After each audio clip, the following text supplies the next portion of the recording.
There is no such thing as a fact.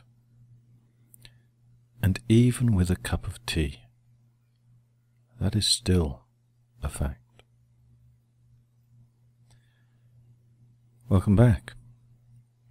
I hope you're joining me after you've listened to part 1 of my dreams and nightmares on this day of our Gregorian calendar, the 19th of April 2013.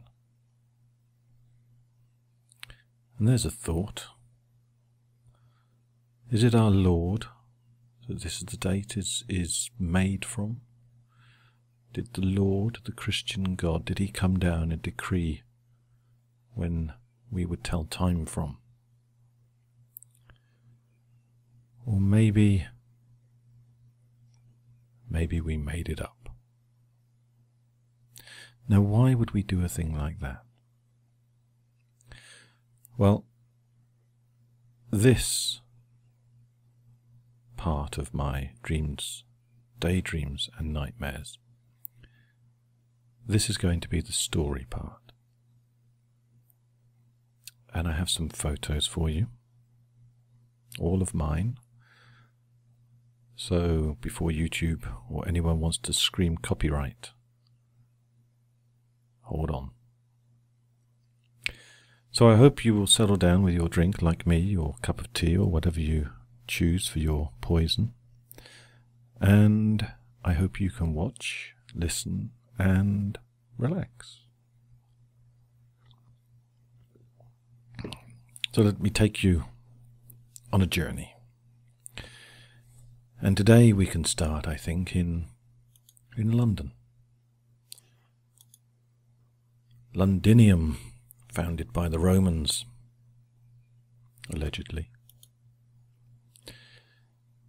So we could imagine that it's night time, and the glitz and the glamour of the Hippodrome and the corner of Leicester Square. They're beaming out over all the people coming out from the underground looking which way to go, all the tourists maybe thinking which show to see. If you haven't been to London, this is part of what's called the West End, and it's where the shows and the cinemas and the shiny attractions like that, it's where they tend to sit. So it's mainly a tourist area. And at night it's got a lot of lights. For example, the Hippodrome itself, showing the charioteer. There's a curious start, isn't it? I mentioned the Romans, and let's have a large symbol of charioteers. I wonder if there's a connection. But then again, if London was founded by the Romans, surely many of their symbols would be there. But perhaps the trick is to say, who founded the Romans? What is the history of our world? This is a book that I've been reading recently. It's a small book, which makes it easy to read. And it's a short history of the world by, do you know, H.G.Wells. And I've just noticed something. Something that was staring me in the face, and it's just hit me. Now this could be my imagination. But look at that picture. Look carefully at it. Go to the middle of those words and look down, straight down between the short history and the world. And you'll see the pattern underneath. And what do you see in that pattern? Right at the center. I see a ram's head. I see a goat with its spiraling horns above its face. right in the centre of the history of the world. Wow. Now, I've never seen that before, and you might be thinking, so what? Maybe I'm seeing pictures. Maybe I've been looking too much at all the dots and connecting things up to make some swirly lines look like something they're not. Curious, though. And I think I'll tell you why it's curious after my sip of tea. Or maybe I should say why it's curious to me, because I'm sure everyone doesn't find it curious. It's funny though, don't you think, when you notice things, that you really begin to notice things. For example, I could be strolling around London, and instead of looking at a book with a ram's head in the middle, I might see this. I might see a pub that's called the Goat Tavern, with a golden goat above it.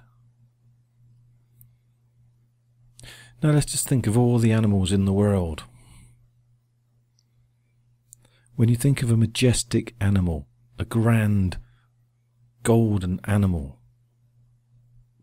do you think of a goat?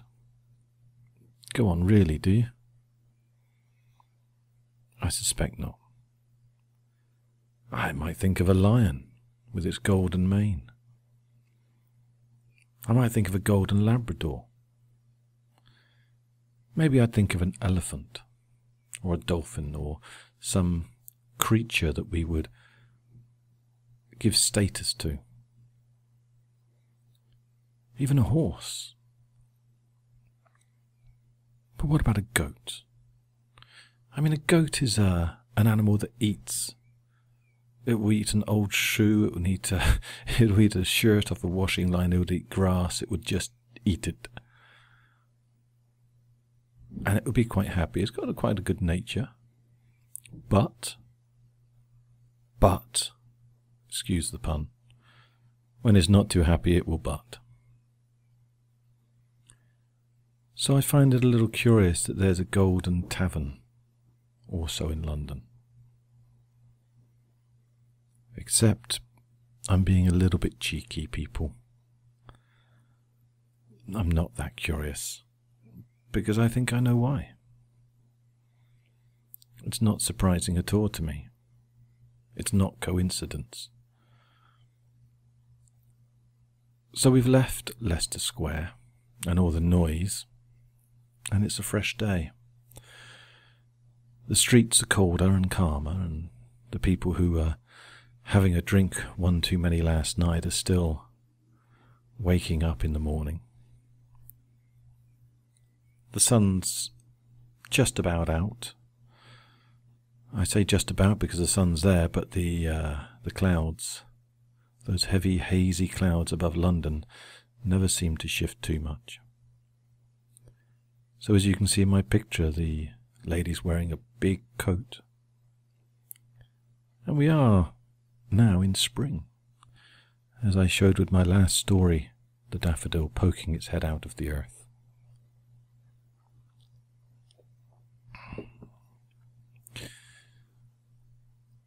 So why then is the goat being made gold and above a tavern? And why would I tell you? Oh people, you have been lied to so much. Sometimes I call myself the English Heretic. So let me pronounce a little bit of heresy today. Or, to cover my back, as they would say, I would just say, this is just my point of view. And what's wrong with that? I'm just telling you of my point of view. You don't have to listen. But you don't have to shoot me down either. What I'm doing is talking, saying my thoughts, I haven't got an organisation behind me. I'm not making a movement. I'm just sharing my thoughts. And that's what I've been doing for years. Through my writing, through my poetry, through my videos, through my podcasts and radio shows, just talking, expressing, sharing. And yet I feel some will be afraid of that. They won't want me to say my thoughts because of two reasons. Because, firstly, I have thoughts. And secondly, maybe there's something in them. Because if what I was saying was crazy, surely people wouldn't care. For example, if I went around another part of London and I was walking through the streets on the same day and it felt a bit cold and I suddenly thought of a nice suit. Maybe I could wander around to Savile Row, where they make some very fine suits, like Jeeves and Hawkes. Very fine suits indeed. Look at this building. Doesn't it feel grand? Wouldn't you like to have a nice suit made there? I'll sip my tea whilst you think of that.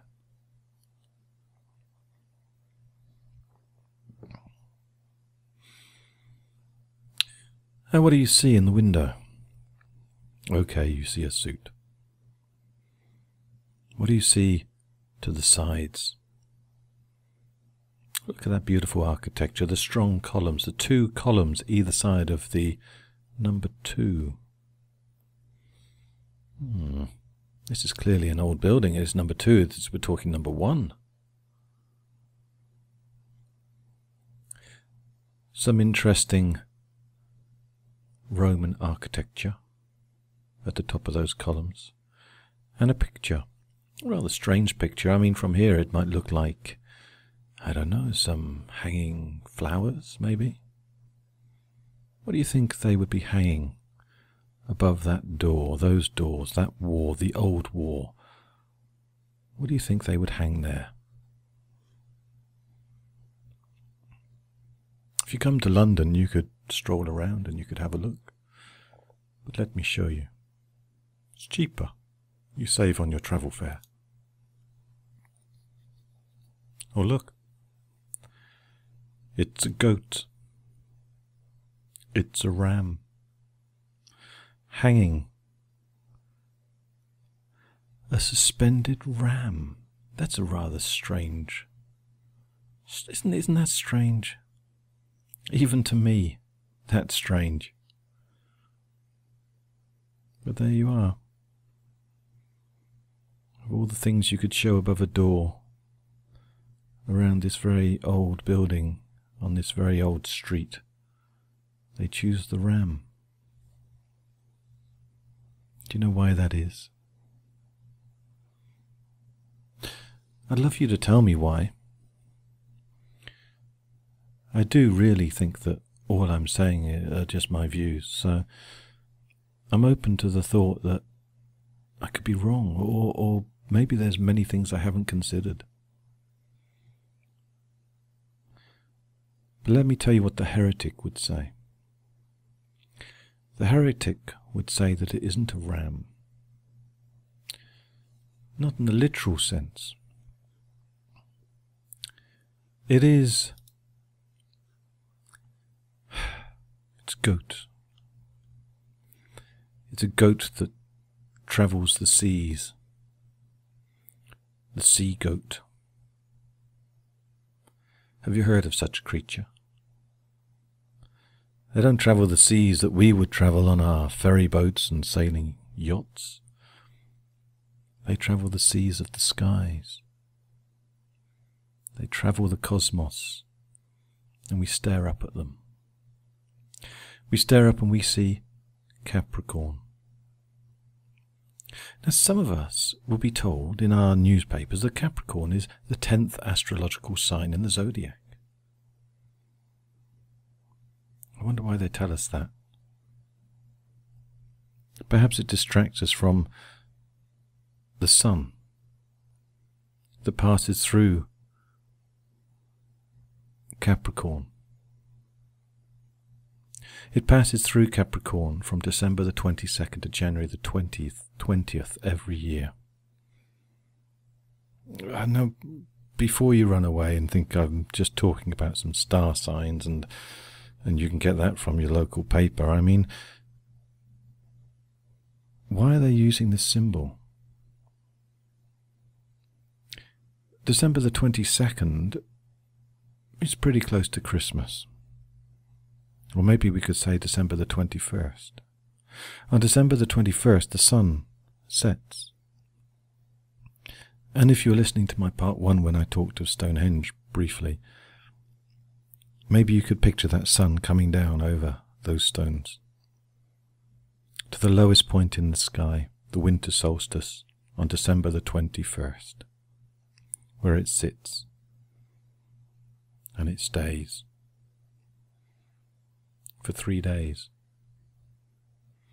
And then, because of our planet, how it moves, how it wobbles, how it's tilted on its axis, we have this thing called precession. And the heavens above, these seas, these skies, that they drift like tides. And over a long time these drifting tides repeat. All of this we can measure with Stonehenge. It's a bit handy, isn't it? But what does it mean? It means after December the 25th that the sun will rise again. That's heresy, people.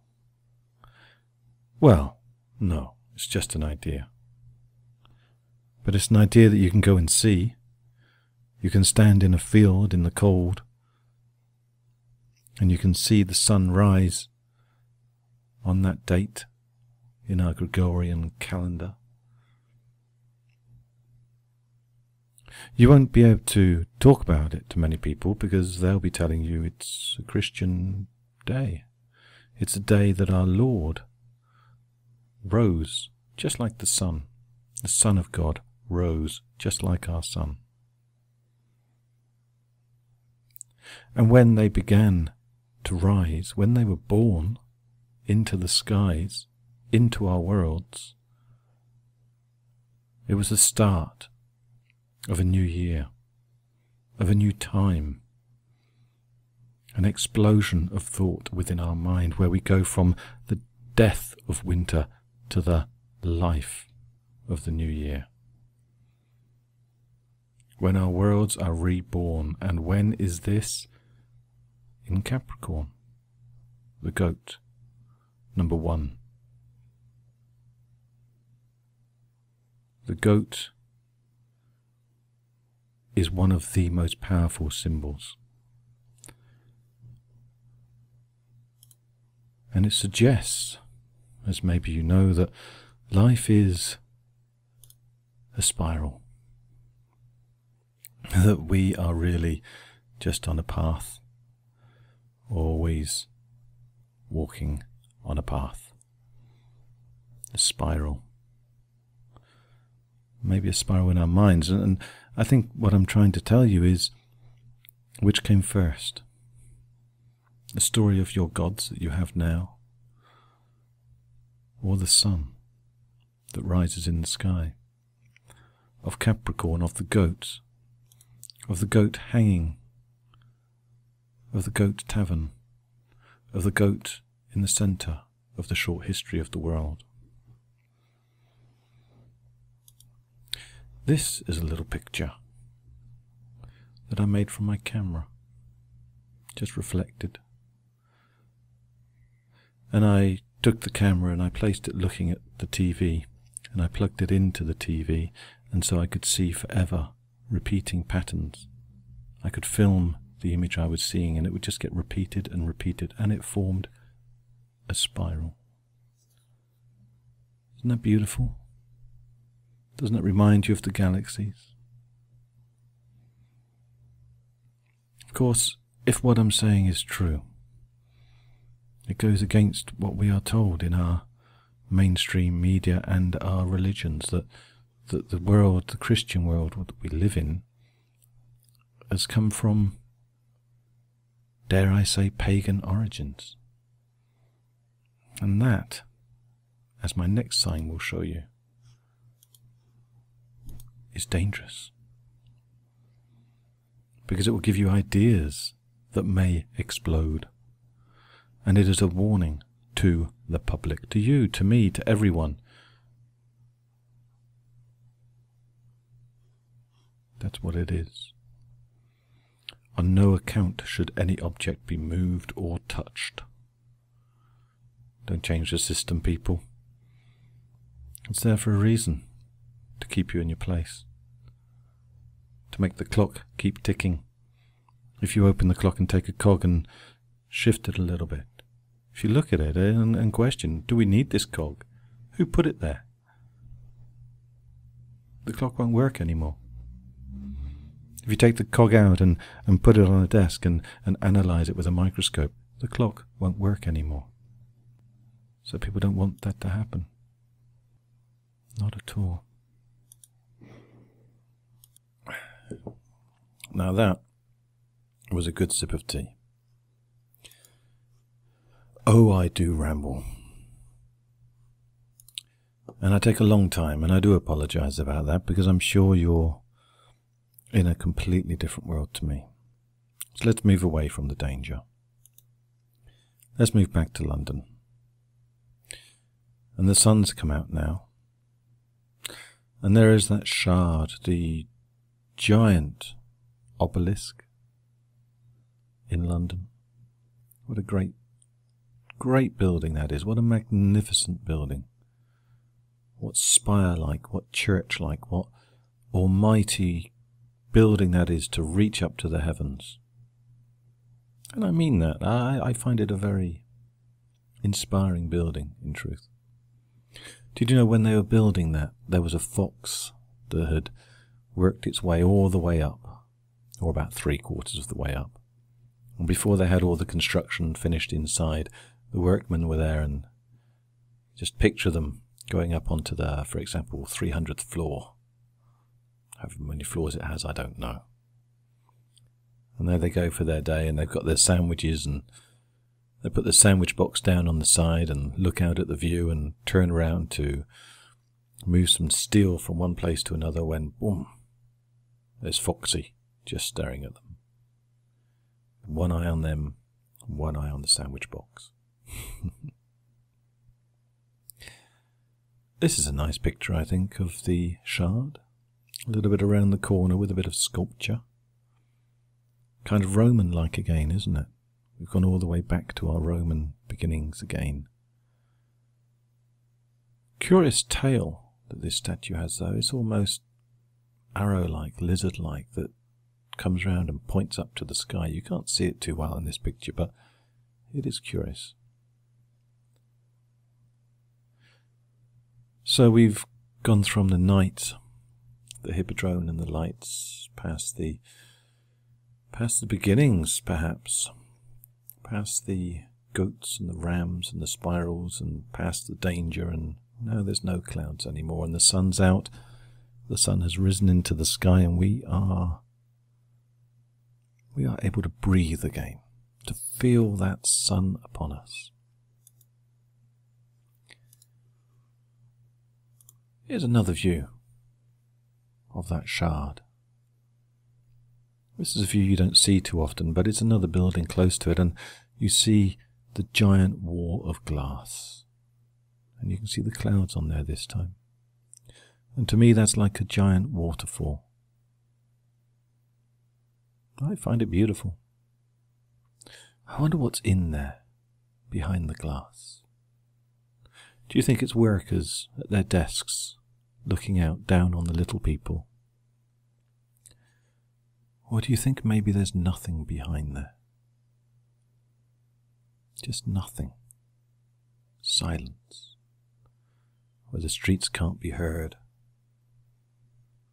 And the noise from below it's like a painting. It's like looking at a Van Gogh painting. Seeing the paint strokes mixing together. Feeling the movement. And all of the sounds that can fill your head from looking at that painting.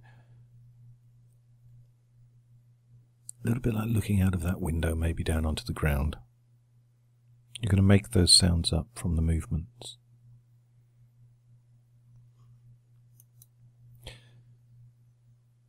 Or maybe we'd be down on the ground by the river, next to good old London Bridge, which you may or may not be pleased to hear, I'm quite pleased to hear, is not falling down. London Bridge is not falling down, people. London is growing stronger and bigger every day. Look at all those people on that boat. How many of them? How many of them care of the ram, of the danger? City Alpha. Alpha, the first letter. Ah, yes. But I think I digress too much. So let's go back to merry old England instead, and to the simple things. Let's leave London Bridge, and let's return to a good old English garden. Simplicity. A few nuts hanging out for the birds who have yet to feel the sun's warmth. A bit like the daffodil that I spoke of before. They know spring is here, but oh, it's cold still. So I'll leave you with the nuthatch, I believe it is, and the coal-tit. Two classic English birds. They don't care about all my stories. They just go through their life like little dinosaurs with wings. They watch us as we watch them. Thank you for listening.